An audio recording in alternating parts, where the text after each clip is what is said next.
بالله من الشيطان الرجيم. بسم الله الرحمن الرحيم.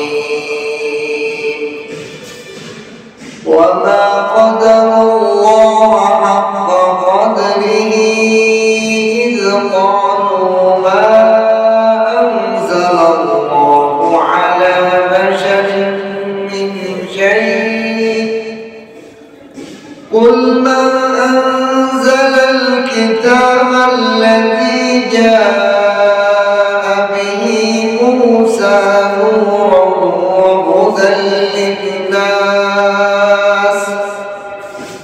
وهدى للناس تجعلونه قراطيس تبدونها وتخفون كثيرا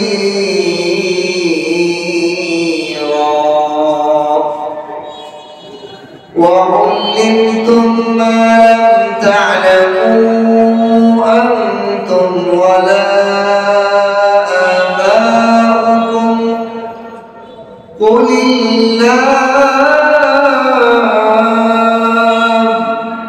ثم ذرهم في خوضهم يلعبون.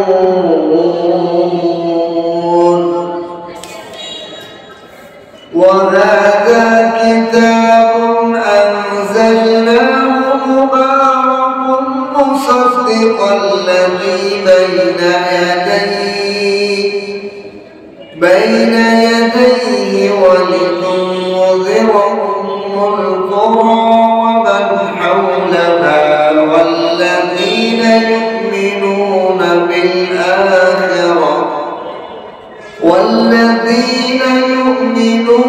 بالآخرة يؤمنون به وهم على صلاتهم يحافظون. صدقت يا أرحم الراحمين. بارك الله لنا ولكم في القرآن العظيم ونفعنا وإياكم بالآيات والذكر الحكيم. سبحانك لا علم لنا إلا ما علمتنا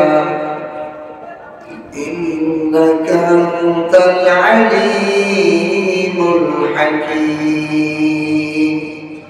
ربي زدني علما ربي زدني علما.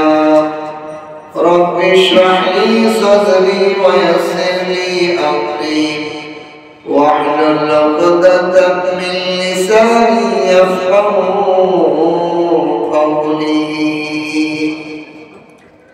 আল্লাহ তাআলার লাখ কোটি শুকর ও সুজুদ মহান রব্বুল আলামিন দয়া করে মায়া করে হাজারো পেরেশানি হাজারো ব্যস্ততা থেকে ফারিগ করে আল্লাহ তাআলা আল্লাহর কোরআনে কারীমের তাফসীর করা এবং শোনা আমলের নিয়তে বসার তৌফিক দান করেছেন। এজন্য কালিমাতু শুকর আদায় করি আলহামদুলিল্লাহ। আলহামদুলিল্লাহ। আজকে সূরা আনআমের 91 নম্বর আয়াত থেকে 93 নম্বর আয়াত, তিনটি আয়াত আমি তেলাওয়াত করেছি। এই আয়াতগুলোর মধ্যে আল্লাহ তাআলা যে বিষয়গুলো, যে মেসেজ আমাদেরকে দিয়েছেন তার পরিপূর্ণ সমঝ বোঝ আমাদের সকলকে দান করেন এবং এই কথাগুলোর মধ্যে যেগুলো আমলীয় জিনিস আমাদেরকে আমলে পরিণত করার তৌফিক দান করেন।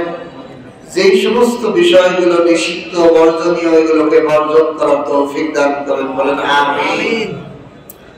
প্রথম আয়াতে আল্লাহ তাআলা বলেন ওয়ামা কদরুল্লাহ, তারা আল্লাহর মর্যাদা দিতে পারেনি।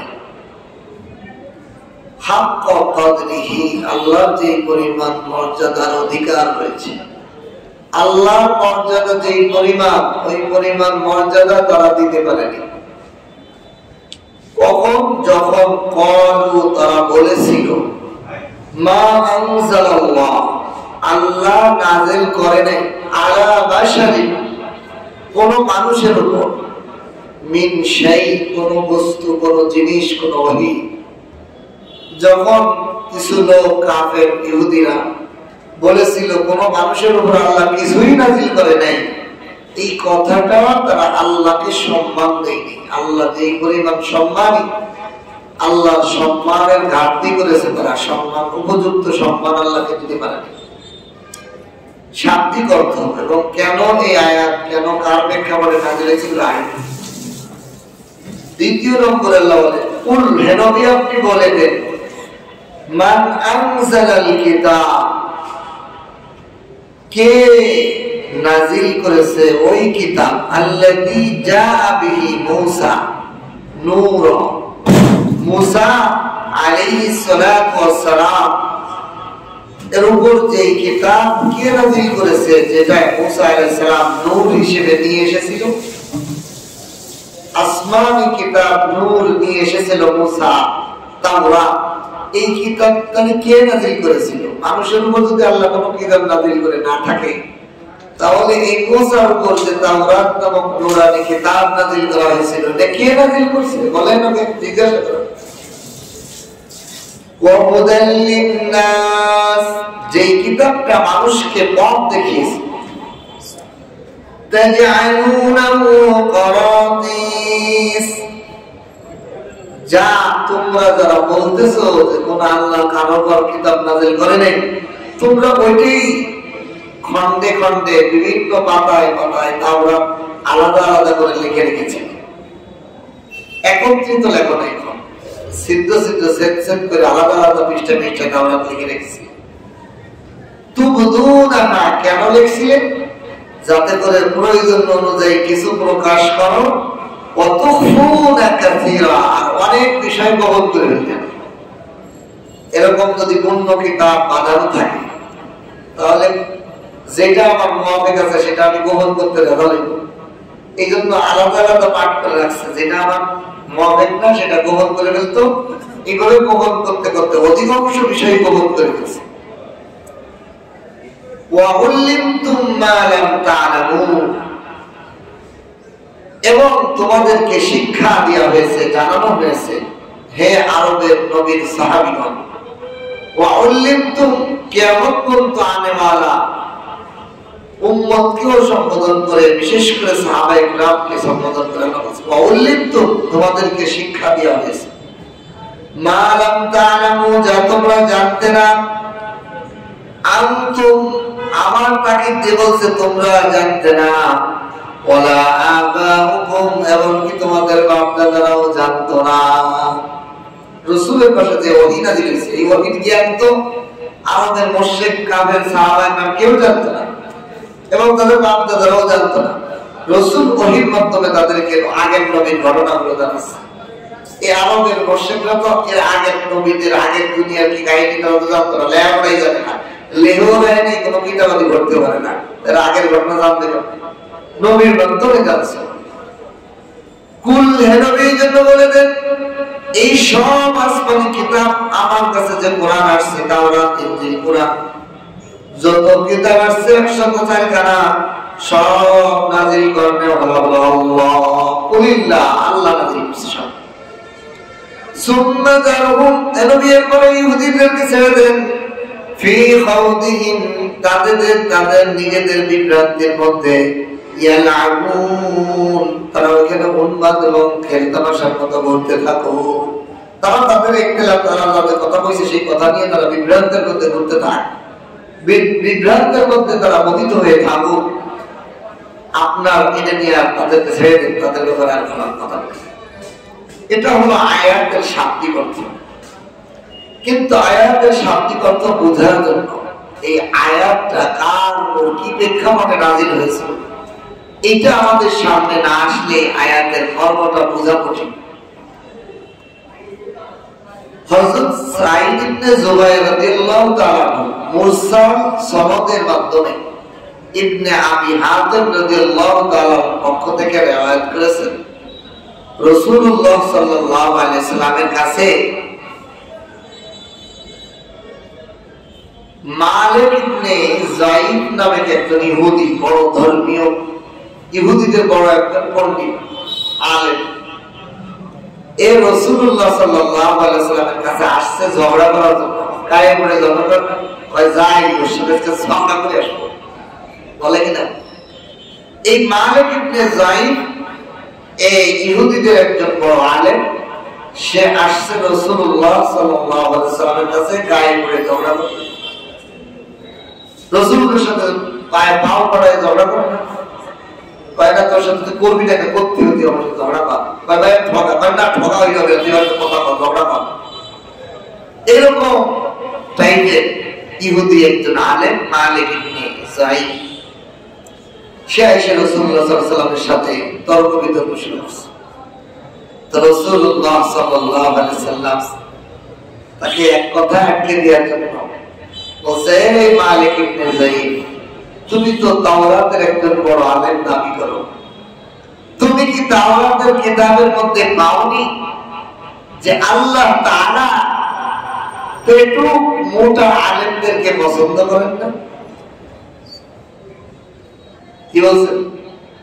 মোটা পেট মোটা শরীর মোটা এরকম মোটা আলেমদেরকে আল্লাহ পছন্দ করেন না, এটা তাওরাতের মধ্যে আছে। আল্লাহ রাসূল কাকে বললেন? এই মালিক ইবনে যায়েদ এই ইহুদি পণ্ডিত পেটুক ছিল। আগে যত ধর্মগুরু ভণ্ড বিভিন্ন থাকে, তারা সাধনার দিকে মনোযোগ না দিয়ে পূজারীদের থেকে, তাদের অনুসারীদের থেকে খাওয়ার কারণে, অতুলনীয় খাওয়ার কারণে তাদের পেট বড় হয়ে যেত।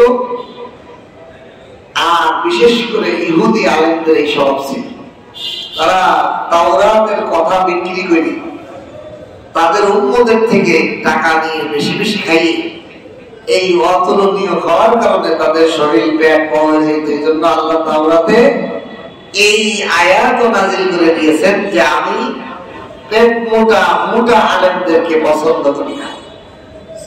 আল্লাহ আমাদেরকে পানা দান করুন।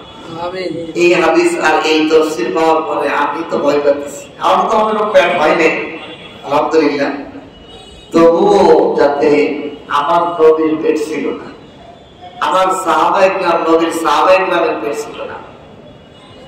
হ্যাঁ, আমাদের সমাজে উলামায়ে কিরামের পেট হয়ে যাওয়ার কয়েকটা কারণ আছে। এক নম্বর হলো কায়িক পরিশ্রম নেই, দুই নম্বর হলো সাহাবা এবং নবীর সুন্নতের খেলাফ আমাদের জীবনের ভিতরে অনেকের আছে। সেটা হলো মাগরিবের আগে খানা খেয়ে ফেলা, এটা সাহাবা এবং নবীর সুন্নাত। আসরের পরে মাগরিবের আগেই খানা খেয়ে ফেলা, রাতের খাবার রাতে আর খাই না। এটা ডাক্তারি বিজ্ঞান মতো, যারা আমরা রাত 10টা 11টা 1টার সময় ভাত খাই যে ঘুমটা দেয়, এই খাবারটা শরীরের সমস্ত অঙ্গ প্রত্যঙ্গ ঘুমায় গেলে স্থির, এটা চর্বি পেটের উপর দাঁড়িয়ে যায়, এটা তো বড়ি হয়ে যায়, শরীর মোটা হয়ে যায়। একজন মানুষ যতই খায়, সে মাগরিবের পর থেকে আর কোনো খাবার খাবে না, খাইলে পানি একটু দুধ খেতে পারে, কিন্তু সবচেয়ে বেটার হলো মাগরিবের পরে আর না খাওয়া। তাহলে কোনোদিন আপনার শরীর মোটা হবে না। আল্লাহ আমাকেও তৌফিক দান করুক, আপনাকেও তৌফিক দান করুক। আমিন। আর এই হাদিস শোনার পরে তো আমার আরো ভয় লেগেছে। সতর্কতা বাণী, আল্লাহ মোটা আলেমকে পছন্দ করেন না। যে মোটা হয় সে উঠতে বসতে কষ্ট হয়, যে স্যাম্পল হালকা পাতলা, এই যে ভাই বুঝে হালকা পাতলা ওটা চড়া করা কি নাই, যত শরীরের চর্বি জন্মে তত শরীরে অলসতা, অলস। যারা হালকা আছেন শুকরিয়া করেন আলহামদুলিল্লাহ। আমার রাসূল কত স্বাভাবিক ছিলেন, ক্ষুধায় সাহাবারা একটা পাথর বেঁধে নিয়ে আসছে, আল্লাহ রাসূল উঠায় দেখা আমার পেটের মধ্যে 2টা পাথর বাঁধা। মানে পেট কতটা খালি হইলে যে একটা পাথরে দাঁড়ায় না, পেট সোজা হইতে পারে না, 2টা পাথর বাঁধছে তখন সোজা দাঁড়ায় করতেছে। এনে পাথর ঢোকাই দিলে জায়গাটা পেট ভরা থাকলেই তো সোজা হইতে পারে, টাকা। আল্লাহ পাক আমাদেরকে বুড়ি মোটা হওয়া থেকে এই মোটা হওয়ার এই অভিশাপ আল্লাহ এটা পছন্দ করেন না, ওইটা কেন অভিযোগ? আল্লাহ তাআলা আমাকে আপনাদের সবাইকে তৌফিক দেন, আমিন। রাসূলুল্লাহ সাল্লাল্লাহু আলাইহি ওয়াসাল্লাম মালিক ইবনে যায়েদকে যখন বললেন যে আল্লাহ পাক মোটা আলেম পছন্দ করেন না, এটা কি তুমি তাওরাতে পাওনি? এই কথা শোনার সাথে সাথে সে এবং তার অনুসারীদেরকে নিয়ে সে ওই জায়গায় রাসূলের সামনে কসম কেটে বলল, আল্লাহ পাক জমিনে কারো কোনো নবী বা কোনো ব্যক্তির উপর কোনো ওহী নাযিল করেনি, আল্লাহ কসম কেটে বলছে। নাউযুবিল্লাহ। অর্থাৎ ইহুদিদের স্বভাবই ছিল তাদের গায়ে যাতে কোনো আসর না পড়ে এইভাবে কথা বলতো, কারণ ওই মালিক ইবনে যায়েদ ছিল মোটা, অত্যাধিক বড়িওয়ালা, অনেক মোটা কথা ছিল, অতিরিক্ত মোটা ছিল। এই জন্য রাসূলুল্লাহ সাল্লাল্লাহু আলাইহি ওয়াসাল্লামের এই কথায় সে বলে যে মোটার কথা তো বলতেছেন, মানুষের উপর আল্লাহ কোনো ওহী নাযিল করেনি, আল্লাহ আবার মোটা করবে না কেন? সে কসম করে বলে, আল্লাহর কসম, আল্লাহ কোন মানুষের কথা কোনো কিছু নাযিলই করে নাই, তাহলে আল্লাহ আমার পছন্দ করে না, এটা কইছে কোথা থেকে? মানে সে তাওরাতের কথাটাকে ডাইরেক্ট অস্বীকার করে। সঙ্গে সঙ্গে তার অনুসারীরা বলল, জনাব আপনি কি কইতেছেন, ভাইবে চিন্তে কথা বল, তাহলে কি তাওরাত আল্লাহ নাযিল করেন মুসার প্রতি, যে তাওরাত প্রচার প্রসার আমরা করি?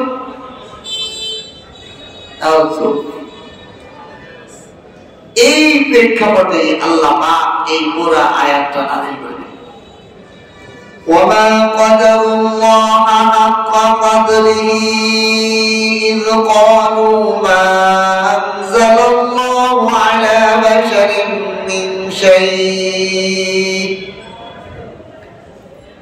তারা আল্লাহর সম্মান যেই পরিমাণ আল্লাহ পাকের মর্যাদা, ওই মর্যাদা অনুযায়ী আল্লাহকে মর্যাদা দিতে পারে নাই। কেন? আল্লাহ পাকের বিষয়, কোন একটা বিষয় আল্লাহকে মিথ্যা প্রতিপন্ন করা, আল্লাহকে আল্লাহর মর্যাদা অনুযায়ী সম্মান দেওয়া, এটা হলো ঈমানের চাহিদা।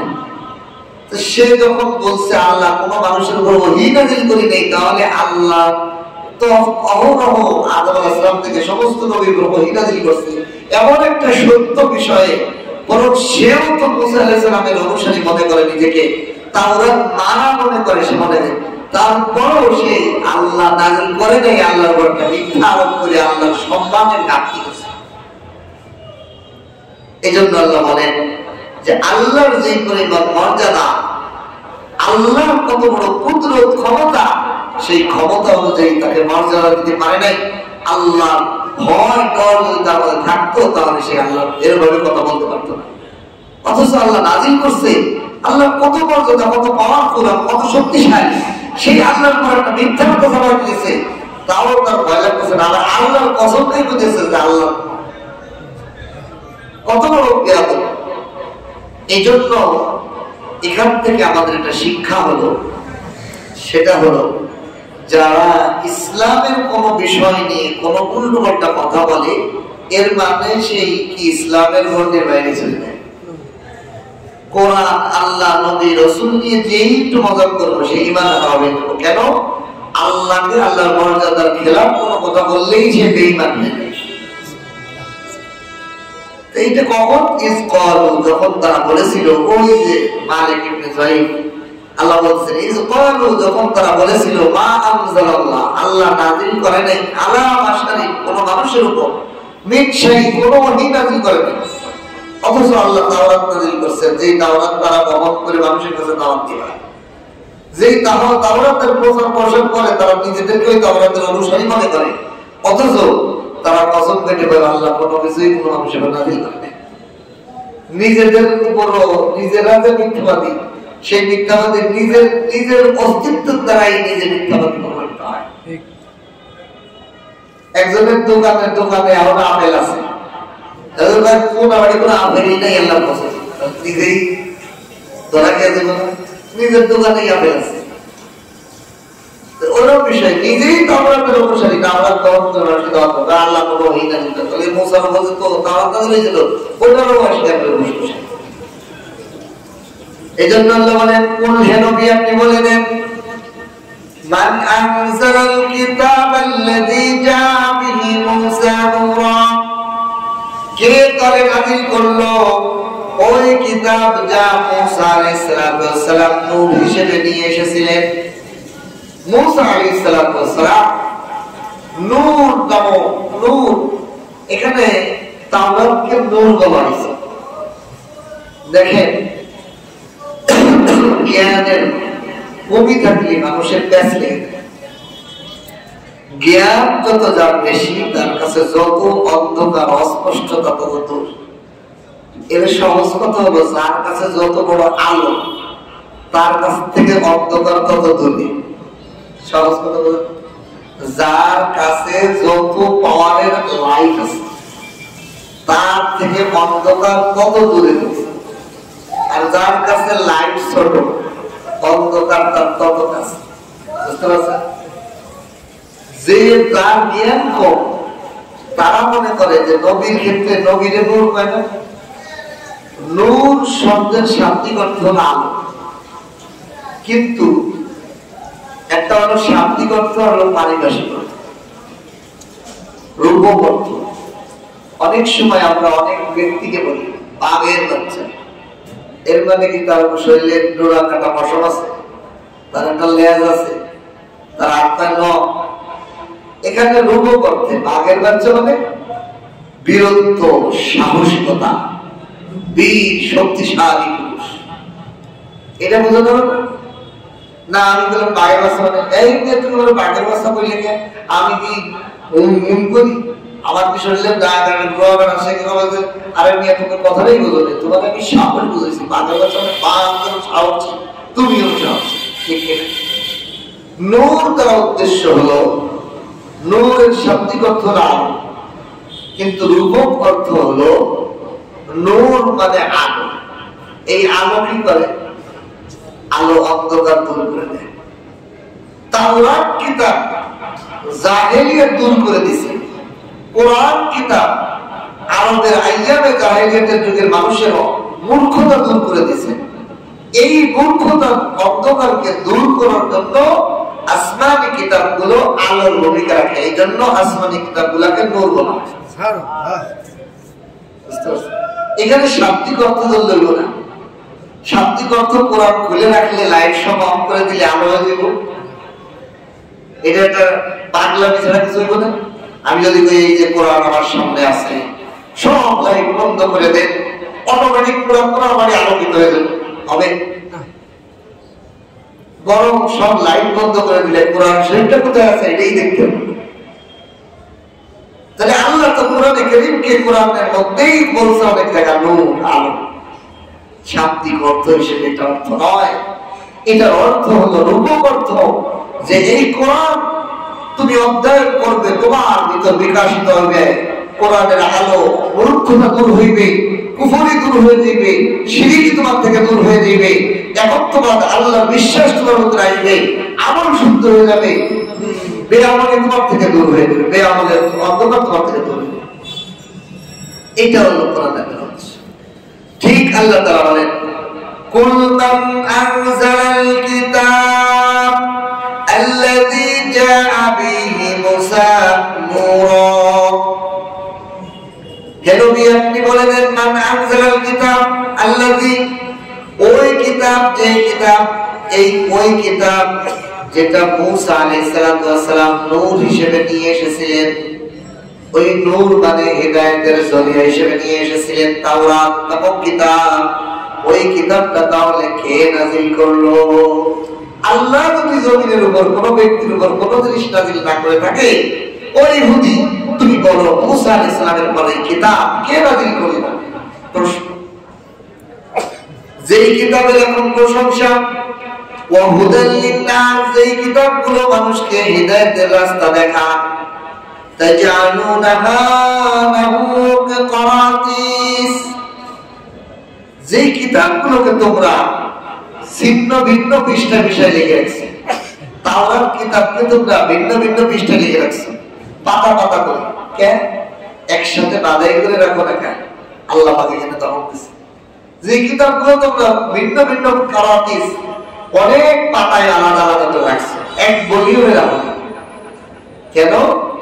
কারণ হলো তো বুঝুন না যেটা তোমাদের মহাবেগ হয় ওইটা সামনে আলো, এই যে তাওরাতে আছে এই যে এটা আমার মহাবেগ, আর যেটা তোমাদের মহাবেগ হয় না তুফুন একটা সিরা অনেক বিষয় গোপন করে ফেলো। যেমন তাওরাতের মধ্যে আমার নবী জন্ম, নাম, বংশ, কোথায় হিজরত করবে, কি করবে না করবে, কিয়ামত পর্যন্ত আমার সমস্ত পরিচয় বলেই তোলা হয়েছে।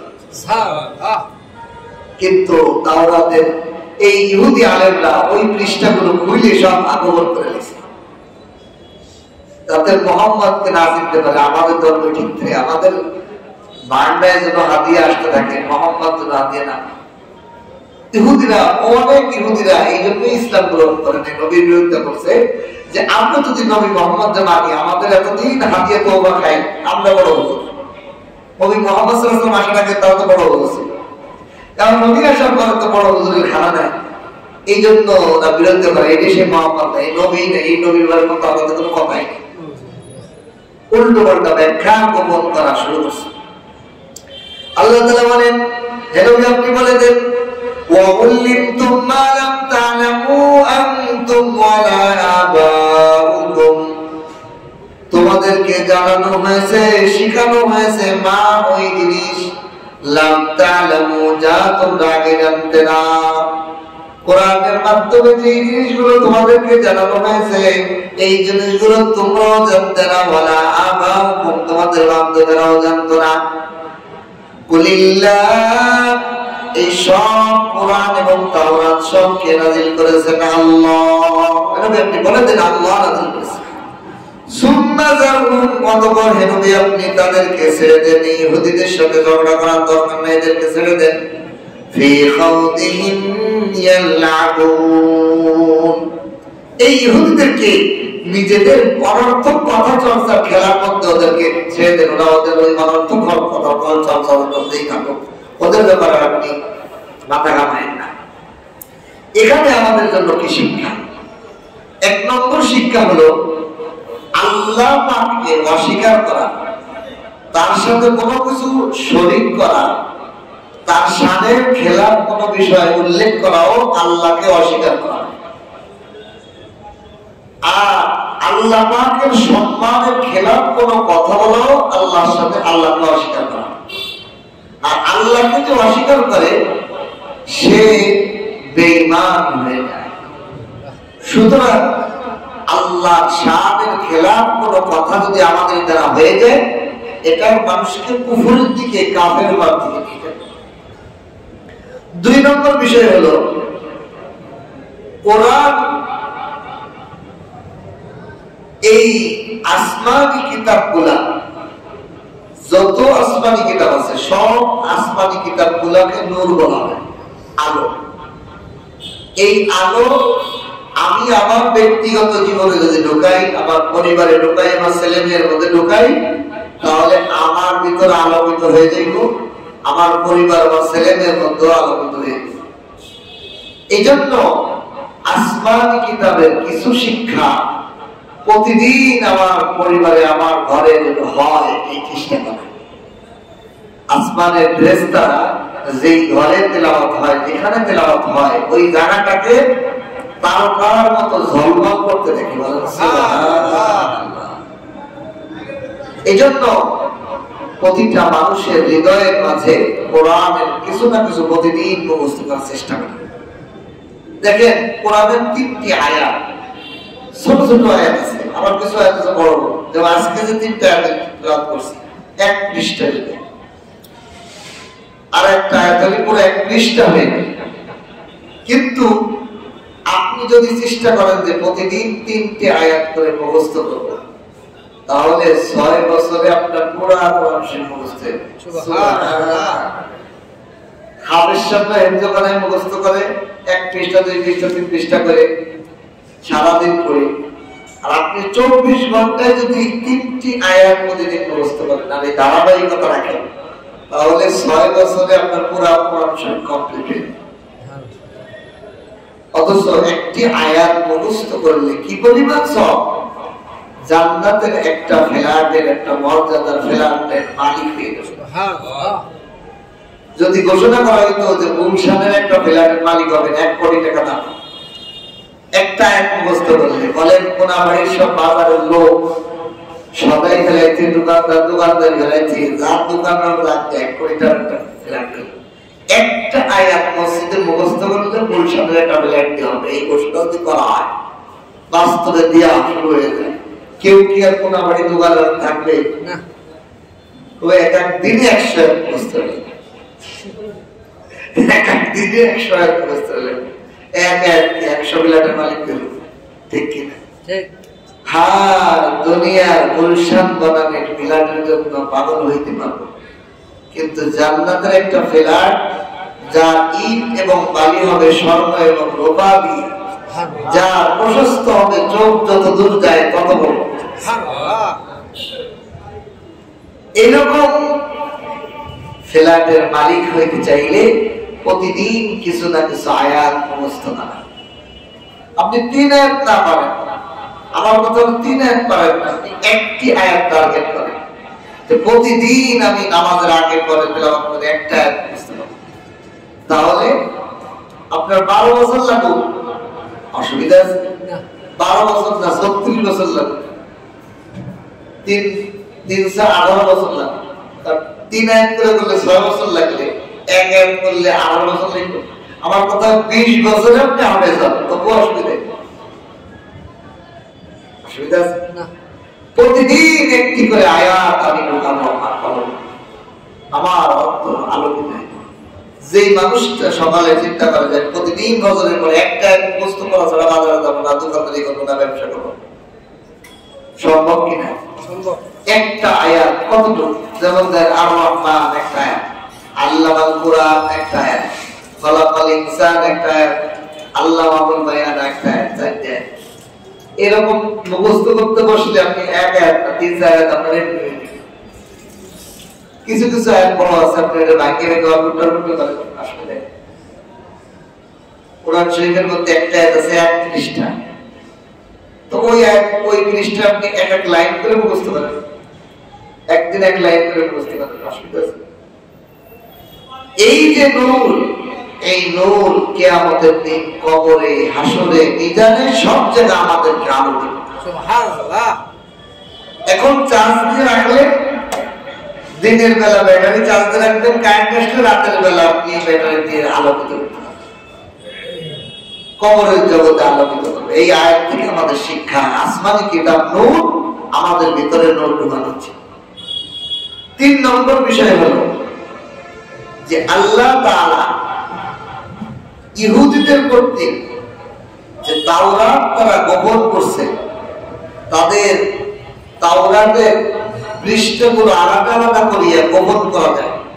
এক ভলিউমে থাকলে 1 পৃষ্ঠা ঢাকি রেখে আর 1 পৃষ্ঠা দেয়, এই নিয়ে পৃষ্ঠা দেয়, মানুষ দিয়ে দেবে। ইহুদিরা এই জন্য কিতাবগুলো পৃষ্ঠা পৃষ্ঠা আলাদা আলাদা রাখতো, একসাথে ভলিউম করে রাখতো না। তারা নিজেদের গোপন করার স্বার্থে তারা আলাদা আলাদা করত। এই গোপনীয়তা আল্লাহ তাআলা প্রকাশ করেছে। এজন্য যুগে যুগে যারাই আল্লাহ পাকের ধর্মের বিভ্রান্ত করছে, মানুষের কাছে এটা প্রকাশ পেয়ে যাবে, আল্লাহ একভাবে না একভাবে প্রকাশ করে দেবে। এরপরে আল্লাহ তাআলা বলেন পরের আয়াতে,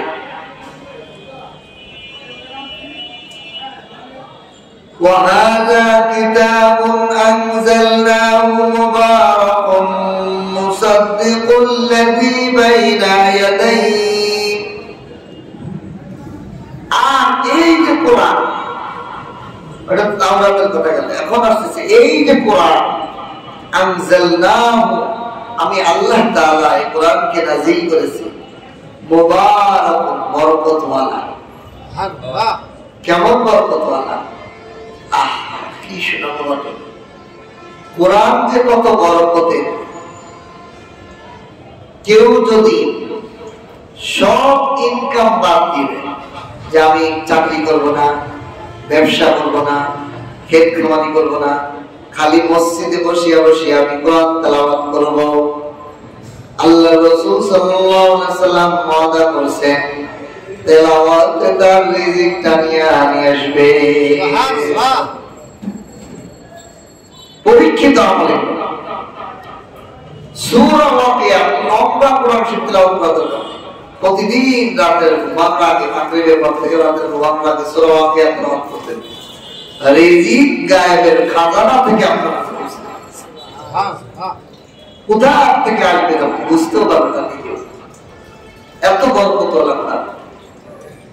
এই পর্যন্ত কোন কোরআনওয়ালা না খাইয়ে মারা গেছে, না খাইয়ে একবারে বরং যে যত কোরআন তেলাওয়াতের শুদ্ধ ভালোভাবে পারে তার তত দাম, যার তেলাওয়াত যত সুন্দর তার তত দাম, যার কাছে কোরআনের যত জ্ঞান তার মান বাড়ে। ঠিক কিনা?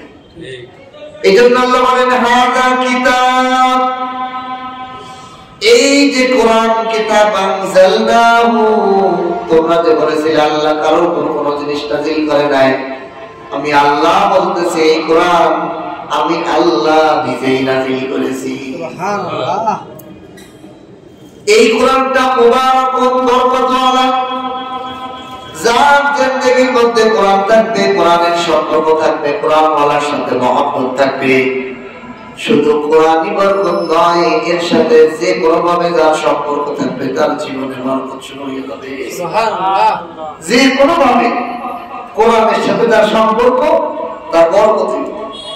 এখন বরকত কি এটাই আমরা অনেকে বুঝি না, তা কি করব ভাই? আপনার বসলে একটু পানি চলে দিয়ে আসেন, বুঝে দিতে। আর মজলিসে বসলে বক্তার দিকে তাকাই দেয়, তাহলে বমাসা মাথা নিচু করলেই রহমতের ঠেলায় বমাসা দিয়ে। এই জন্য এটার তরিকা হলো যে কথা বলছে তার চেহারার দিকে তাকায় থাকা, তাহলে বমাসা একটা পানি দিয়ে আসে চোখের ধান দিয়ে। ওরা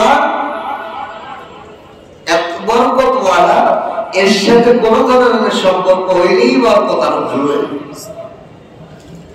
কোরআনের সাথে আমরা অনেকে আছি, এখানে একটা বিষয় বোঝাই, আমরা অনেকে আছি কোন বিশ্বাসের করি, অনেকে আছে তাবলীগের সাথে, অনেকে আছে আলেম ওলামাকে মহব্বত করি, কিন্তু আসল একটা বিষয় আমরা খেয়াল করি না, সেটা হলো কোরআনকে শুদ্ধ করি না।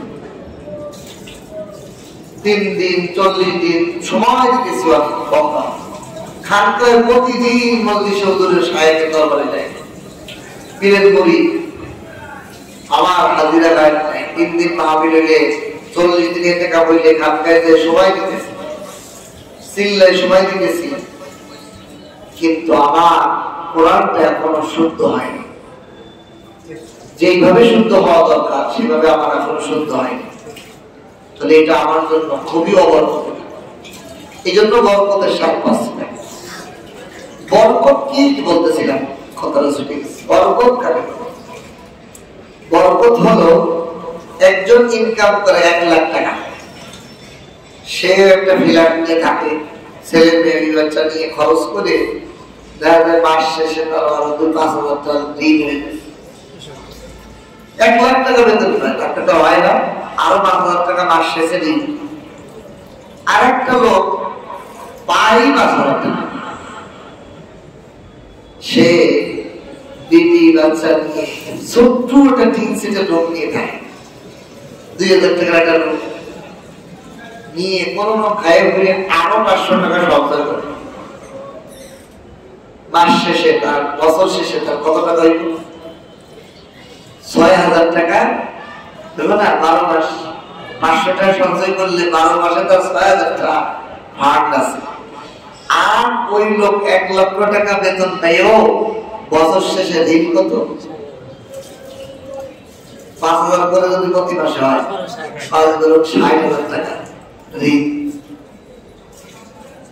বরকত হলো, বরকত মানেই যে অনেক টাকাই না, বরকত মানে হলো তার প্রয়োজন মিটে যায় আর খেয়ে যায়, সেটা 5000 হোক। আর অবরকত বরকত হলো কোটি টাকা হইও ঋণ। আল্লাহ, আমাকে এক লোক বলতেছে যে কোটি টাকার মালিক, সে 30 কোটি টাকা ব্যাংক থেকে লোক ঋণে আছে। আর আমি বললাম কি আলহামদুলিল্লাহ, আমি 1 টাকাও কারো কাছে ঋণী নেই, আরো আলহামদুলিল্লাহ সংসার আছে। অথচ কোটি টাকার মালিক সে আমার মতো ইমাম সাহেবরে 1000 রাখতেন, ঠিক কিনা? সে 30 কোটি টাকার ঋণী। আর আমি ওরকম ব্যক্তির 1000 জন আমাদের ডাক্তার বেতন দিই, আমার 1 টাকা নেই। বরকত কোথায়? বরকত হলো যে আপনার প্রয়োজন মিটে আরো থাকে। আর হ্যাঁ, এর মধ্যে উনি বিলাসবহুল জীবন, আমি বিলাসবহুল জীবন না, আমার তো হাই হইতেছে না, কেন হতেছে? বরকত হলো আল্লাহ তাআলা, ওই যে অনেক সময় আপনারা অনলাইনে অনেক কিছু দেখছেন যে একজন মানে দামি একটা প্রাইভেট কার, নাম করা ব্র্যান্ডের একটা প্রাইভেট কার উঠে গেছে, কি পাশে আর একজন দেখে একটা নিজস্ব বিমানে যাচ্ছে, তো দেখ হারেই আমি ওই গাড়ি ওই বিমানটা দেখ মালিকের করতাম নিজস্ব একটা বিমানে। এরপরে পাশে একজন সাইকেল চালা যাচ্ছে, সে করছে কি আরে আল্লাহ আপনার গাড়িটা তো ভারী, আমি যদি এই গাড়ির মালিকে যেতাম। তখন ওই গাড়ির ভিতরের মালিকটা চিন্তা করতেছে যে আমি চিন্তা করতেছি যে বিমানে, আর এই সাইকেল চিন্তা করতেছে আমার গাড়ির মালিক হয়। কেউ মধ্যেই করবে, এই জন্য কেউ কি হায় হতাশ। আর বরকত যা হয়ে যায় সে উপরের দিকে তাকায় না, যা পায় আলহামদুলিল্লাহ, যা পায় আলহামদুলিল্লাহ, এবং তার প্রয়োজন মিটে যায়। আসলে নিজের কথা বলতে নাই, তখন বোঝাইতে কিন্তু বলতেছি।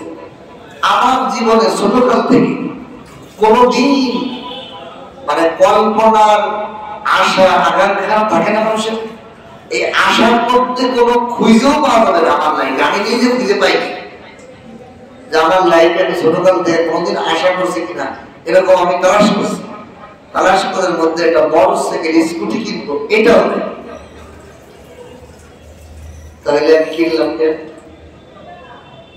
আমার কাছে 2 জন ব্যক্তি আসছে মোটরসাইকেল কিনে, 2.5 লাখ টাকা দামের মোটরসাইকেল দেখেন, কিনে মিষ্টি নিয়ে দোয়া করাইতেছে, হুজুর আপনার গাড়ি কিনেছি, আল্লাহ যেন বিপদ আপদ থেকে হিফাজত করে যেন দোয়া করাইতেছে। তো বললাম যে আল্লাহ ভাই আপনারা তো গাড়ি কিনেছেন, একটু এর সাথে নিয়ম চেঞ্জ করে দেন, দৌড়াই। আল্লাহ রাসূল সাল্লাল্লাহু আলাইহি ওয়াসাল্লামের সাওয়ারি ছিল।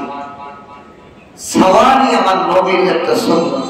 পুরুষ মানুষ এদিক সেদিক যাইতে লাগে, দিনের কাজে, মাহফিল শুনতে যাবেন, বিভিন্ন কাজে যাবেন, দিনের কাজ করবেন, নিজের প্রয়োজনের সাথে দিনের কাজ একটা যেটা করবো ওটাও নিয়ত করেন, আমার দিনের কাজে করলাম, বাকি নিজের কাজও করবো না। যেরকম জানলা কাটছে আজান শোনার জন্য, বাকি আজান ছাড়া কি বাতাস দিত না?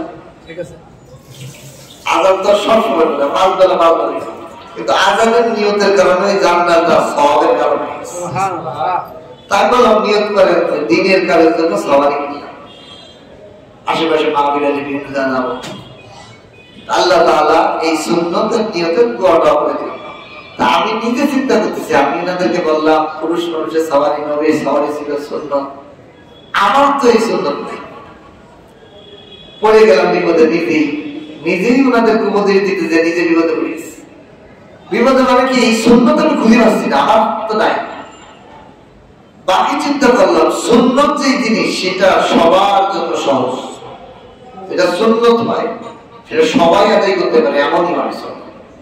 যেমন সাওয়ারি সুন্নত, যে ধনী সে বিমান কেনে, অসুবিধা নেই, অথবা বাজারও গাড়ি কিনে।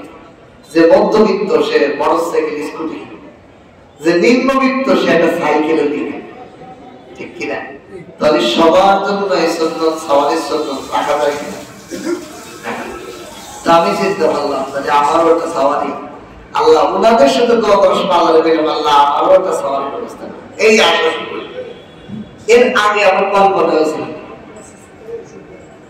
আমি একজন ইমাম সাহেব মানুষ, যে হাতিয়া তো বাবা এটা দিয়ে এরকম একটা গাড়ি কেনা সম্ভব?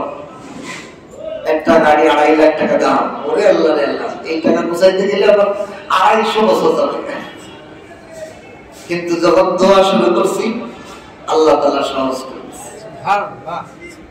এবং ব্যবস্থা হয়ে গেছে। এই যে গল্প মিলে যায়, হয়ে যায়, কল্পনা ছাড়া হয়ে যায়। কেমনে হয়ে যায় জানি? এর বলে গল্প, যে আপনি আশাও করার মতো অ্যাবিলিটি নাই টাকা, কিন্তু আপনি যখন বরকত পাইবেন, কোথায় অবস্থা হবে, কেমনের অবস্থা হবে, কোন টেনশন ছাড়া অবস্থা হবে। বলেন সুবহানাল্লাহ। এবং সহজ এই জন্য বরকত হবে, এই বরকত ওয়ালার সাথে আমার যদি সম্পর্ক হয়। বরকত হলো কোরআন। এই জন্য আল্লাহ বলেন হাযা কিতাবুন আনজালনাহু মুবারাকুন, এই কোরআন আমি নাযিল করেছি, এটা বরকতওয়ালা, বরকতওয়ালা। এটা যদি আপনার জীবনে সব সময় তেলাওয়াতে চর্চায় আপনি এই কোরআন ওয়ালাকে মহব্বত করেন, কোরআন নিজের চর্চা করেন, নিজে শেখেন, নিজে গ্রহণ করেন, কোরআনের মধ্যে নিজেকে লাগাই রাখেন, এটা যেমন বরকত, আপনার জীবনটাও বরকতময় করে দিবে। আর একটা ঘটনা শোনাই, মনে পড়ে গেছে। আমি যখন স্কুলে পড়তাম, স্কুলে পড়লে এলাকার যে চেয়ারম্যান মেম্বার থাকে, আমিও তো এলাকাটা যুবক, আমার দেখলে বন্ধুরা সালামও দিত না, আমি যে আমার নামও চিনত না, আমি যে এলাকাটা বাসিন্দা মনে হয় পাঁচটা আগে গেলে সে চিনতই না যে কাছে না কাছে। কিন্তু যেই দিক থেকে আমি কোরআনের কথা চলে আসছি, মাদ্রাসা আলেম হয়ে গেছি, আমার এলাকার চেয়ারম্যান আলহামদুলিল্লাহ মেম্বার দেখলে আমাকে সালাম দেয়, জড়ায় ধরে, কেমন আছে। এটা কিসের বরকত? কোরআন এমন বরকতওয়ালা, অপরিচিতকে হাজার মানুষের পরিচিত করে দিবে। কোরআন নিম্নে গুহার মধ্যে পড়ে থাকা মানুষকে আসমান পাহাড়ের উপরে সম্মান করে মানুষ। এরপরও আমরা যারা বুঝি না, কোরআনের শিক্ষা থেকে দূরে থাকি, এটা বোকামি চার। আমি বরং এটাই বুঝছি যে কোরআনের সাথে লাগলেই সে বরকত হয়, ইহজগত পরজগত। এই জন্য আল্লাহ বলছেন মুবারাক, এই কিতাবটা এত বরকতওয়ালা, এর সাথে যে লাগছে জীবনে সে কোনোদিন দেখতে কি হয় হতাশা, নিরাশার মধ্যে নেই। আল্লাহ তাকে খাওয়াই, আল্লাহ তাকে চালাইব, কেমনে চালাইব সে নিজেও বুঝতে পারবে। মুসাদ্দিকুল্লাযী বাইনা ইয়াদাইহি, আপনার সামনে, তাদের সামনে যা আছে তাওরাত, ইনজিল, সমস্ত কিতাবকে কোরআনটা সত্যায়নকারী। এখানে আল্লাহ তাআলা একটা দলিল দিয়েছেন। তোমরা তো বলো যে আল্লাহ তাআলা মানুষের উপর ওহী নাযিল করেন, তোমাদের তাওরাত তাহলে কে নাযিল করছে? এটা প্রশ্ন আসে গেছে। নাম্বার 2, এই কোরআনকে তোমরা এখন অস্বীকার করবা কেন? যে কোরআন তাওরাতকে স্বীকার করে, ইনজিলকে স্বীকার করে, সমস্ত আসমানি কিতাবকে সত্যায়ন করে, যে সত্যায়ন করে তাকে তুমি মিথ্যা কেন বলবা? এই কথা তো মানবা, আপনার সত্যই কইছি, আমাদের তো তাওরাত মানছে। যে কইল যে আপনি ঠিকই কইছেন, আমি কথা আমি ঠিক কইছি, তাহলে কার সঠিক করব? ধর আমি বললাম এই মিয়া তুমি মিথ্যা কথা, তুমি তোমার বাবা, তোমার বাবু বাবু এগুলো আপনি মিথ্যে কইছেন, আপনার কথা সঠিক না। তাহলে আমার যদি সে সত্য না মানে, তাহলে তার বাপ থাকবে না, ঠিক না? তাহলে কোরআনকে যদি কেউ মিথ্যা প্রতিপন্ন করে, কোরআন যে তাওরাতকে স্বীকার করছে, তাহলে সেই তাওরাত অসত্য, ইনজিলকে সত্য বলছে, তাহলে কোরআনকে যে মিথ্যা বলবো সে ইনজিলও মিথ্যা হয়ে গেল। অথচ ইনজিল তাওরাত তো না।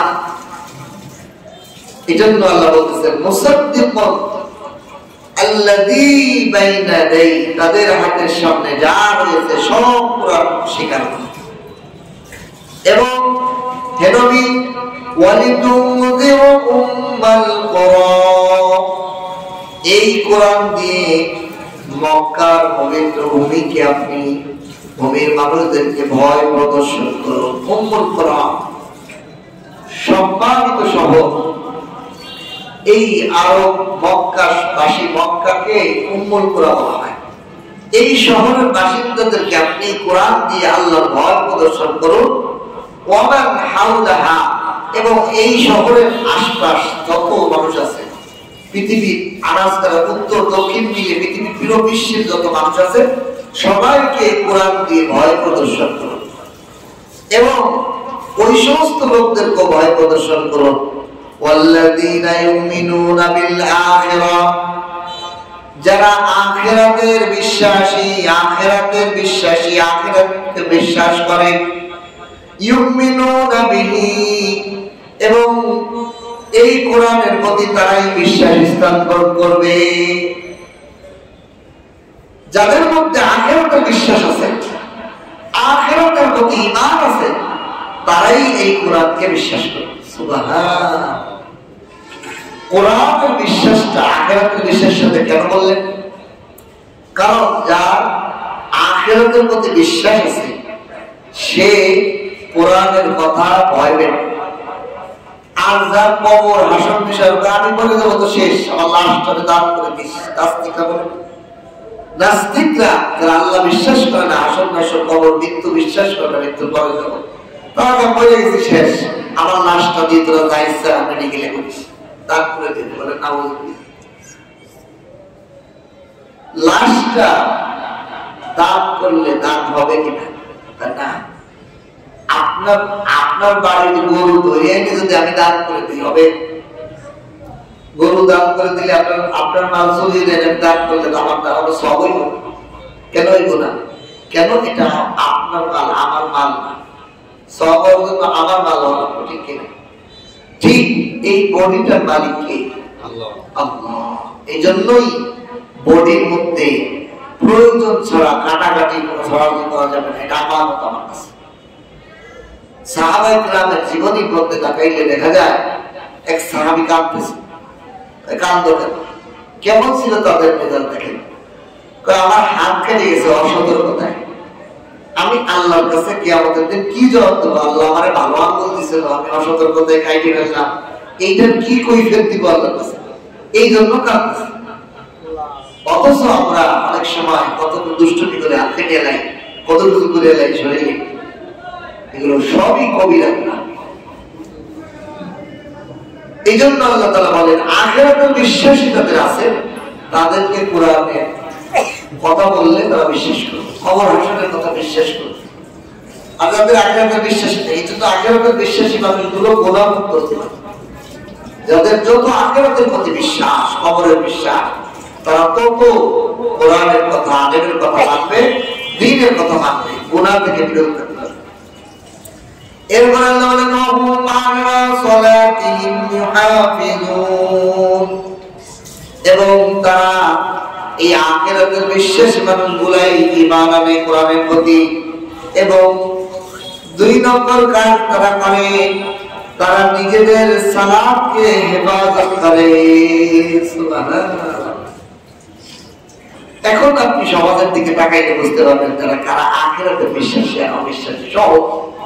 যারা নামাজ পড়ে বাস্তব এরা আখিরাতের বিশ্বাসী, যারা নামাজ পড়তে পারে না এরা আখিরাতের বিশ্বাস নাই, তাদের যেখানে আখিরাত নাই, থাকলে কেমনে নামাজ না পড়ে নাই?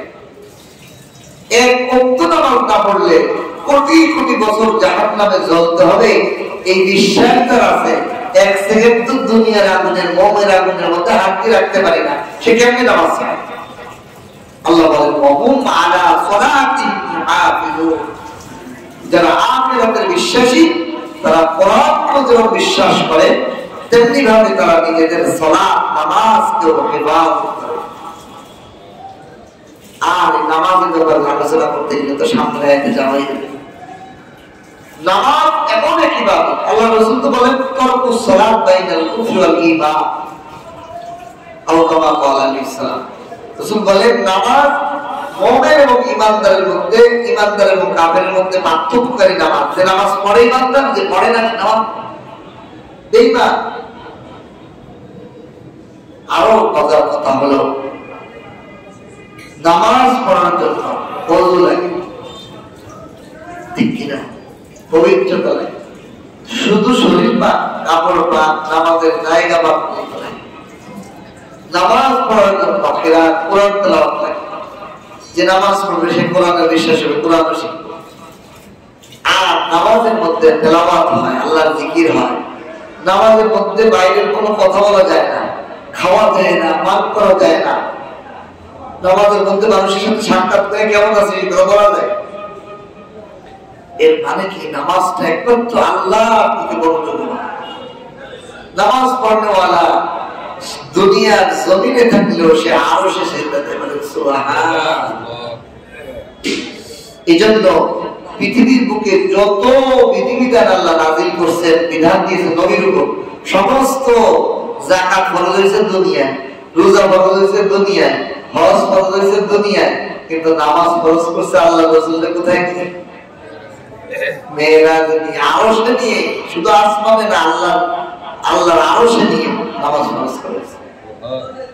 এরও একটা বিষয় আছে, যে ব্যক্তি নামাজে দাঁড়াইলো সে কেমন কোন কল্পনায় আল্লাহর আরশে আল্লাহর কুদরতি পাইছে।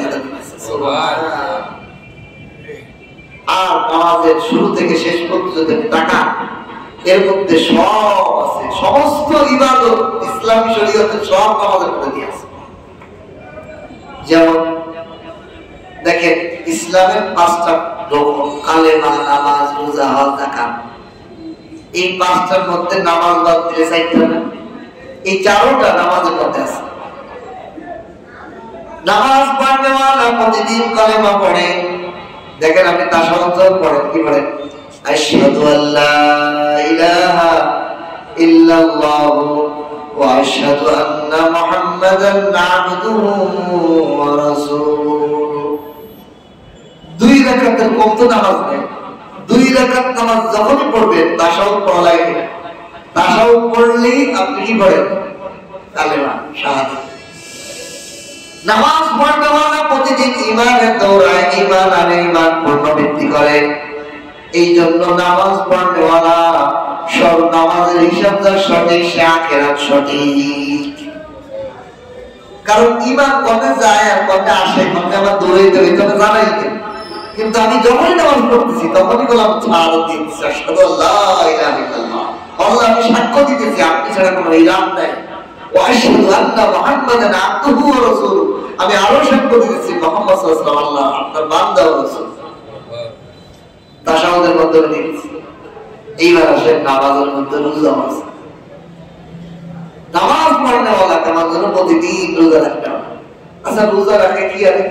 খায় না, পান করে না, স্ত্রী সহবাস করে না, ঠিক কিনা? নামাজ যে পড়ে সে খায়, সে পান করে, স্ত্রী সহবাস করে। এর মানে কি নামাজ যতক্ষণ পড়ে ততক্ষণ সে রোজাদারের বলে গুনাহ দিতে থাকে। বলে সুবহানাল্লাহ।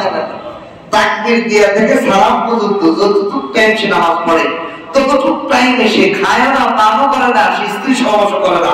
তো রোজাদারের যে গুণ নামাজ পড়নেওয়ালার মধ্যে ওই রোজাদারের গুণে গুনাহ দিতে হয় না।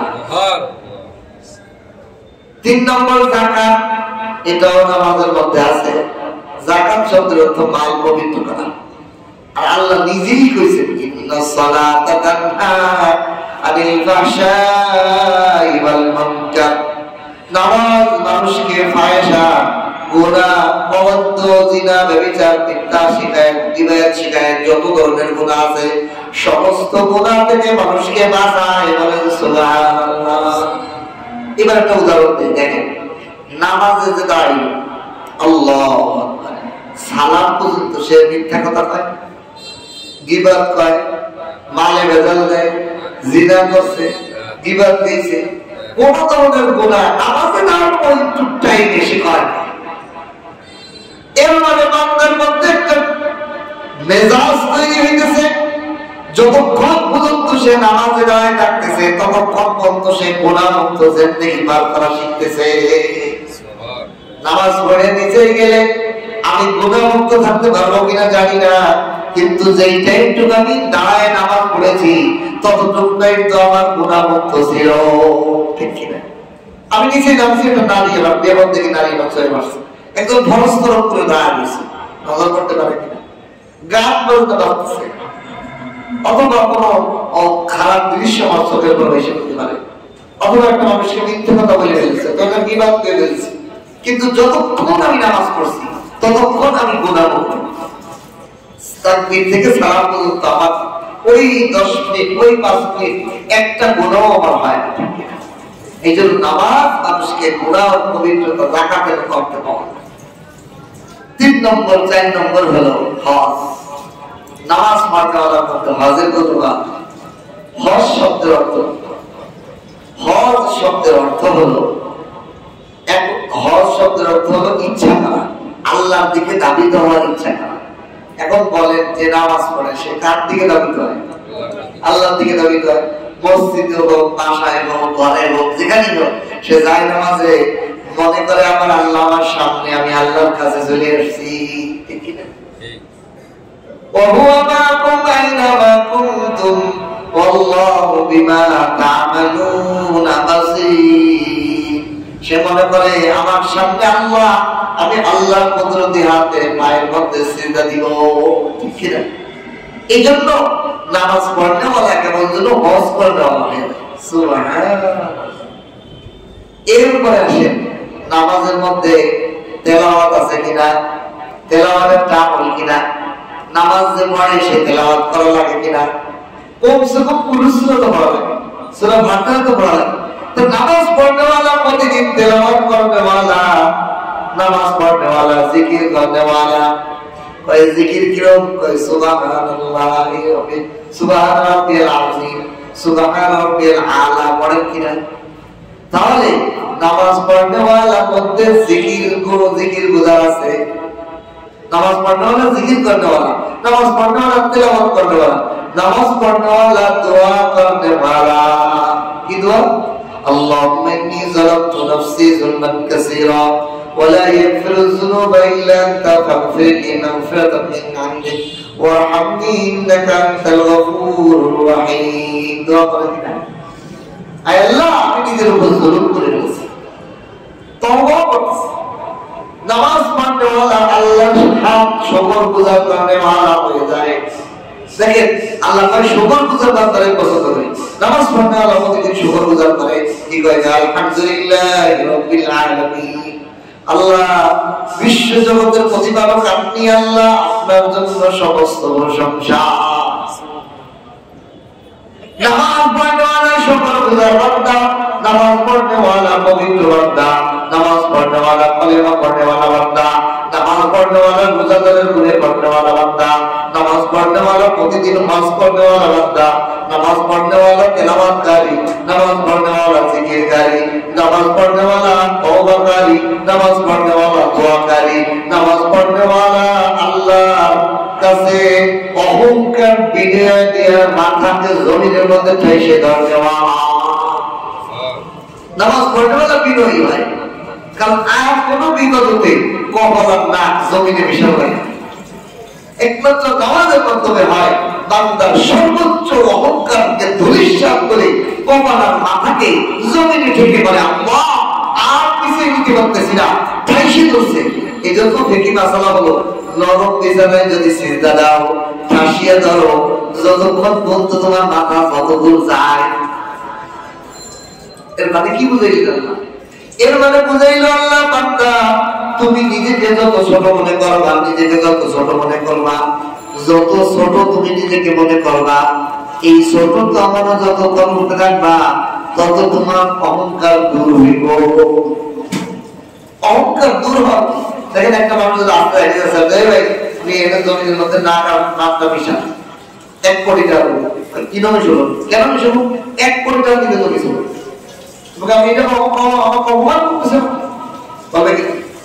কিন্তু নামাজের মধ্যে এসে আমরা ওই নাক আর কপালকে জমিনের সাথে মিশিয়ে রেখেছি। আল্লাহ তাআলা এই নামাজের মাধ্যমে, এই নামাজ যে ইবাদত করব, নামাজকে যে সংরক্ষণ করবো, আবার কখন ইবাদত করে এখন মনে যে নামাজ পড়লাম আর মনে যে নামাজ পড়লাম না, এরকম না। ইবাদত মানে হলো যে ব্যক্তি সর্বক্ষণই তাকে থাকে এই আমার নামাজ কাজা হয়ে গেল কিনা, এই আযান হয়েছে কিনা, এই নামাজ জামাত শুরু হয়ে গেছে কিনা, এই ধান্দায় সবসময় তার মনে মিজাজে থাকে, সর্বক্ষণিক সে চিন্তায় থাকে কেমনে আমার নামাজটা আদান হলো কিনা, তাকে থাকে, তার প্রেসিডেন্ট থাকে, সর্বক্ষণিক সে এই নামাজের হেফাজতে থাকে। আল্লাহ তাআলা বলেন এই লোকগুলোই আখিরাতের বিশ্বাসী, কোরআনের বিশ্বাসী, আমার প্রিয় করতে পারবে। সুবহানাল্লাহ। এই জন্য নামাজের হেফাজত আমরা করবো। আল্লাহ তাআলা আমাদেরকে আজকে দুই আয়াত থাক, আল্লাহ তাআলা আমাদেরকে নামাজের সঠিক হেফাজত করার তৌফিক দান করুন। আমিন। মহব্বতের সাথে, আগ্রহের সাথে নামাজের তত্ত্বাবধান করুন। আরেকটা বিষয় হলো, দেখেন এই নামাজ যদি আপনি এক ওয়াক্ত ছেড়ে দেন, 80 হুতবা জাহান্নাম, এক এক হুতবা 2,88,00,000 বছর জাহান্নাম। দুনিয়ার আগুন সহ্য করা যায়। অথচ আপনি যদি চাই, অভ্যাস করি, নামাজ তো আপনার আমার শারীরিক গঠনও উপকার। যারা নামাজ পড়ে 1-3 বার সুবহান রাব্বিল আলা বলতে যে সিজদায় থাকে, ডাক্তার বলে তার ব্রেন স্ট্রোক হবে না। সুবহান। মানুষ যখন মাথাকে নিচু করে, মাথার যে রগগুলো আছে, কি পরিমাণ রগ আছে, এই পৃথিবীকে একবার প্যাঁচ দেওয়া যাবে এই পরিমাণ রগ নাকি আমার আপনার মাথার ব্রেনের মধ্যে আল্লাহ এত চিকুন রগ দিয়ে রাখছে। কোন কোন মধ্যে আছে কত হাজার কিলো মাইল লম্বা হবে আমার আপনার ব্রেনের যে তারগুলো আছে ছোট ছোট, এই ব্রেনের তারগুলো সচল থাকে, সুস্থ থাকে। আমার আপনার মাথা যখন নিচে করি, ব্রেন যারা গবেষক তারা বলতেছে সিজদাকারী ব্রেন স্ট্রোকে বলবে না। সুবহানাল্লাহ। এই জন্য সিজদা, রুকু, এই নামাজের 5 ওয়াক্ত যে আমরা ওযু করে হাত পা ধুই, আরো মজা। এই যে অঙ্গ প্রত্যঙ্গ যে আমরা ধুই, কয়টা অঙ্গ ধুই জানেন? ওযুর মধ্যে 7টা অঙ্গ ধুই। আশরাফ আলী থানভী রাহমাতুল্লাহ আলাইহি আহকামুল ইসলাম কিতাব, এটা বাংলা হয়েছে, তাইলে কিনে পড়বে। বিজ্ঞানের আলোকে ইসলামের বিধিবিধান এত সুন্দর। ওখানে লিখছে যে আমরা তো ওযু করি, এই ওযুর মধ্যে কয়টা অঙ্গ ধুই জানেন? 7টা অঙ্গ। এই 7টা অঙ্গই আমাদের পোশাকের বাইরে থাকে। দেখেন দোনো হাত, ঠিক কিনা? হাত যতই পোশাক পরি, আমার হাত ধরে না। 2 নম্বর, এই হাতে কোনোই পর্যন্ত বেরিয়ে যায়। ধরো চুলকাইলো, এত গরম লাগতেছে, মারামারি লাগছে, এর উপর আর উঠে না, এই কোনোই পর্যন্ত। তাহলে 1 নম্বর অঙ্গ হলো হাত। এটা আমাদের বাইরে খোলা থাকে, ধুলা, বালি, বালু, ভাইরাস, বিভিন্ন জিনিস আমাদের এই অঙ্গ প্রত্যঙ্গের উপর পড়ে। 2 নম্বর আমাদের মুখ, এটাকে আটকে রাখতে হবে। আর সর্বক্ষণিক মাস্ক রাখা, তাহলে আমাদের মুখ খোলা থাকে। এই অঙ্গের প্রত্যঙ্গের মধ্যেও আমাদের মানে ভাইরাস যাবে, মুখ খুলে। 3 নম্বরে নাক। 3 নম্বরে নাক, নাক এবং চোখ, এই দুটি কাছাকাছি। এই দুটোটা নাক, নাক, এটা দুইটা মিলে একটা। এই নাকের মধ্যে চোখের মধ্যে যায় কিনা? এরপরে আছে মাথা, তাহলে কয়টা গেল? 4টা। হাত, মুখ, নাক, চোখ, নাক, মাথা, কয়টা হলো? 4টা। এরপর হলো কান, খোলা থাকে না? কয়টা হলো? 5টা। আরেকটা হলো পুরো চেহারা খোলা থাকে, মুখ, পুরা মুখ, কয়টা হলো? 6টা। এরপর হলো পাও। এই 6টা অঙ্গ, 7টা অঙ্গ আমাদের শরীর থেকে খোলা থাকে। এখন আসে, এই যে আমাদের রাস্তাঘাটে কুকুর মরে, বিড়াল মরে, ইঁদুর মরে, কত কিছু মরে না? এগুলো কি ফিনিশড হয়ে যায়? এগুলো তো পচে, তারপরে বৃষ্টিতে বৃষ্টি পড়ে, তারপরে গাড়ি চালায়, হাঁটে, এরপরে আবার রোদ উঠলে এই যে আবার ধুলো পাউডার হয়ে পড়ে। এখন এইগুলো আমাদের চুলে, মাথায় এসে পড়ে, নাকে যায়, চোখে যায়, মুখে পড়ে, কানে পড়ে, হাতে পড়ে, পায়ে পড়ে, ঠিক কিনা? আল্লাহ রাসূল সাল্লাল্লাহু আলাইহি ওয়াসাল্লামের সুন্নাত ওযু। এই ওযুর মধ্যে এই 7টা অঙ্গই ধোয়া হয়। প্রথমে আমরা তো হাত ধুই, তারপরে আমরা বড় করে ধুই, তারপরে কুলি কুলি মুখের মধ্যে যে ভাইরাস আছে এটা দিয়ে ফেলি 3 বার, নাকের মধ্যে ভাইরাস আছে 3 বার নাকে পানি, পুরো চেহারার মধ্যে 2, মাথা মাছেও করে ফেলি, কান মাছেও করে ফেলি, কারণ এটা 2 থেকেই ভেজাল। এটার কারণ লেগছে 2 থেকে কারণ এগুলো মাছও কান, এগুলো খেলাল করে ফেলি, এরপরে পাও দিয়ে ফেলি। এই 7টা অঙ্গকে আমরা 2। এখন আসেন আমাদেরকে জাহান্নামে নিয়ে আরো অঙ্গ হলো 7টা। আমাদেরকে একটা মানুষকে জাহান্নামে যে নিয়ে যাইব এই 7টা অঙ্গের দিকে তাকান, এই কটাই হলো কারণ, আর কোনো অঙ্গের দোষ নেই। গলার কোনো দোষ নেই, গলার কোনোদিন কোনো কিছু করে দেয়, বুক, পেট, রান এগুলো কোনো গুণা করে না। গুণা করে কোনগুলা? দেখেন মুখ দিয়ে কালাকালি, গিবা, শিকায়েত, পরচর্চা, নাক দিয়ে গন্ধ নেয় আরেকজনের পর্নারি গ্রাম নিল, চোখ দিয়ে গুণা করলো, কান দিয়ে কারণ বার্তা শুনলো, মাথা দ্বারা চুরি করবো, বাটপাড়ি করবো, চিন্তা ভাবনা করলো, করে কিনা, হাত দিয়ে ধরে চুরি করে, ডাকাতি করে, পাও দিয়ে হাইটে হাইটে গুনার কাছে যায়। এই অঙ্গগুলোর গুনার কারণেই একটা মানুষ জাহান্নামে যাইব। এই জন্য আল্লাহ রাসূল সাল্লাল্লাহু আলাইহি ওয়াসাল্লাম বলেন এই 7টা অঙ্গ ধুইলা মানে জাহান্নামের রাস্তা 7, জাহান্নামের স্তর 7টা, ওই 7টা স্তরকে তুমি বন্ধ করে দিবি। বলেন সুবহানাল্লাহ। এই জন্য যার অঙ্গ শুদ্ধ হইব তার জাহান্নামটা বন্ধ হইয়া 7টা অঙ্গের বিপরীতে আল্লাহ 7টা জাহান্নাম বন্ধ করিয়া তাকে 7টা জান্নাত দান করবে। বলেন সুবহানাল্লাহ। এখন সে তো জাহান্নাম থেকে মুক্ত হওয়ার কারণে 7টা জাহান্নামের বিপরীতে 7টা জান্নাত পাইল। আল্লাহ তো একটা বেশি দেওয়ার দরকার না, এই জন্য জান্নাত হলো 8টা। সুবহানাল্লাহ। একটা বেশি না দিলে তো বরাবর দিয়ে হয়ে গেল। 7 জাহান্নাম 7টা অঙ্গ ধোয়ার কারণে আল্লাহ তাআলা তাকে 7টা জান্নাত দিবে আর একটা অতিরিক্ত বোনাস দেবে, এই জন্য জান্নাত হলো 8টা। এই 7টা অঙ্গ সুন্দরভাবে যত ধরিব আমার আখিরাত তত পরিষ্কার। নামাজ কত মজা, নামাজ কত সুন্দর, অথচ আমাদেরকে করোনা ভাইরাস সময় বলে হাত ধর 20 সেকেন্ড। কিসের হাত ধোয়া আমাকে 20 সেকেন্ড শিখাবেন? আমি তো প্রতিদিন ওযুতে 20 সেকেন্ড কি আমি এই হাতটা কয়বার দিই গন্ডি? প্রথম 1500 3বার দিই না? 3বার। এরপর এই হাত 3বার, এই হাত 3বার, কয়বার হলো? এক হাত 6বার করে ধরছে, 12 বার। এই হাত 6বার হয়েছে না? এটা প্রথমবার 3বার, আবার 3বার, 6বার, এটাও 3বার 3বার 6বার। তাহলে আমার হাত 12 বার ধরছি, 2 হাত। আমার কাছে কেমন ভাইরাস আসবে? আপনি আমাকে কি ভাইরাস থেকে মুক্ত শিখাইবেন? আমার নবী 1400 বছর আগে আমাদের যে ভাইরাস মুক্ত ওযু শিখিয়ে দিয়েছে। বলেন সুবহানাল্লাহ। এই জন্য ওযুকারী চেহারার মধ্যে আল্লাহ তাআলা একটা নূর দান করে। বলেন সুবহানাল্লাহ। ওযু পানির শেষ টুকরা, হাদিসের মধ্যে আছে আল্লাহ রাসূল বলেন ওযু পানির শেষ ফোঁটা মানুষের বান্দার শেষ গুনাহটা জড়ায় নিয়ে যায়। সুবহানাল্লাহ। এই জন্য নামাজ, ওযু, ইবাদত এগুলো একজন আখিরাতের বিশ্বাসের আলামত। যে আল্লাহ বলেন যারা আখিরাতের বিশ্বাসী তারা কোরআনকে বিশ্বাস করে, তারা নামাজের হিফাজতকারী হয়, নামাজ সঠিকভাবে হিফাজত করে, নামাজ যাতে নষ্ট না হয় অর্থের হিফাজত করে, পবিত্রতার হিফাজত করে, ওযু গোসল ঠিক রাখে, সব বিষয়গুলো সে লক্ষ্য রাখে। নামাজের হিফাজত মানে ওযু পবিত্রতার হিফাজত। একজনের লুঙ্গি ঠিক থাকে না মানে কি নামাজ পড়ে? নামাজ পড়ে লুঙ্গি ঠিক মানে কি? এটা তো আর কি বলবো, কোরআনে বলছে বানহু মাহাদা লেকুন, শিয়াল কুকুর তো খারাপ। শিয়াল কুকুরের জন্য ওযু গোসল দেয় না, যে ইচ্ছা সেটা মুতে দেয়। হে পেট ঠিক থাকে না কেমনে?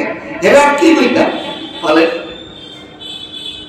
একটা মুসলমান তার পবিত্রতা থাকে না, তার লুঙ্গিতে পেশাব মাখাইছে।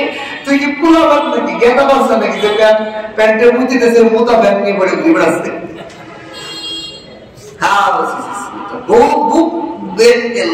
আকল নেই, সে আবার বলে যে আমার লুঙ্গি যেটা বাচ্চা আমার বাসায় আছে সে মুছে দিয়েছে, বলতে পারে না, খুলতে পারে না বলে ঘুরে বেড়ে। তাও তো আমার বাচ্চা 1.5 বছর বয়স, আগে বেড়ায়, কথা বলতে না, মুছে দিয়েছে এটা কয় আর বাথরুমে চিল্লায়, মানে খুলে দেন আমি ভিজে প্যান্ট ধরে থাকবো না। আর তুমি দামড়া সওয়াল হইয়া তুমি প্যান্ট পরে পুঁতে প্যান্ট নিয়ে ঘুরে বেড়াচ্ছ, প্যান্ট পাক না। আকল কোথায় গেছে? পুলা বানার তো আকল নাই। 1.5 বছরের বাচ্চাও পেশাব করলে বলে, মা বাবার ইশারায় বলে আর ছোট গেঁদা বাচ্চা তো কান্না শুরু করে দেয় পেশাব করলে, তার মা তাড়াতাড়ি প্যান্ট চেঞ্জ করে দেয়।